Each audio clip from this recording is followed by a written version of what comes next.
জীবনে শুধু ঘরে বসে থাকলে চলবে না। জীবনের ছন্দময় পথে ভ্রমণ জীবনটা একটা বড় ক্যানভাস।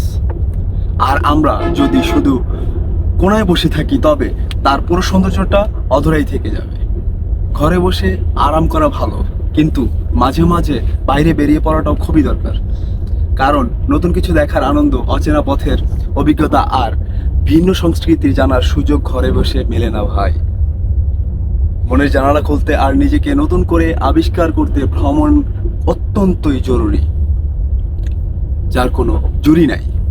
কখনো পাহাড়ের চূড়ায় দাঁড়িয়ে অসীম দিগন্তের দিকে তাকানো, কখনো সমুদ্রের ঢেউয়ের সাথে মিশে যাওয়া, আবার কখনো ঐতিহাসিক কোনো স্থানে দাঁড়িয়ে অতীতের গল্প শোনা। এইসব অভিজ্ঞতাই আমাদের মনকে সতেজ করে তোলে। ভ্রমণের প্রয়োজনীয়তা ঘর থেকে বেরিয়ে যখন নতুন কোথাও যাই, তখন আমাদের চিন্তা ভাবনা নতুন মোড় নেয়। পরিচিত গণ্ডি থেকে বেরিয়ে আসার ফলে মানসিক চাপ কমে, সৃজনশীলতা বাড়ে আর জীবনের প্রতি এক নতুন দৃষ্টিভঙ্গি তৈরি হয়। নতুন মানুষের সাথে মেশার সুযোগ হয়, তাদের গল্প শোনা যায় আর তাদের জীবনযাত্রা সম্পর্কে জানা যায়। এছাড়াও ভ্রমণের সময় আমরা অনেক ছোটোখাটো চ্যালেঞ্জের মুখোমুখি হই, যা আমাদের সমস্যার সমাধানের ক্ষমতাকে বাড়িয়ে তোলে। অচেনা পরিবেশ মানিয়ে নেওয়া, নতুন খাবার চোখে দেখা বা ভিন্ন ভাষায় কথা বলার চেষ্টা করা, এই সব কিছুই আমাদের আত্মবিশ্বাস বাড়াতে সাহায্য করে। শুধু ঘরে বসে থাকলে জীবনটা হয় ফ্যাকাশে।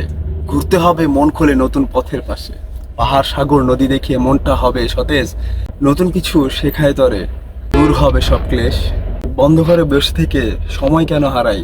চলো না বন্ধু, দুজন অজানায় ছুটে যাই। নতুন দিনে স্বপ্ন দেখি, আলোর মেলায় গান। জীবনটাকে উপভোগ করি, এই তো তার আহ্বান। জীবনের ভ্রমণের গুরুত্ব অপরিসীম, তাই শুধু ঘরে বসে না থেকে বেরিয়ে আসুন আর জীবনের এই বর্ণিত ক্যানভাসে নিজের রঙের রং যোগ করুন।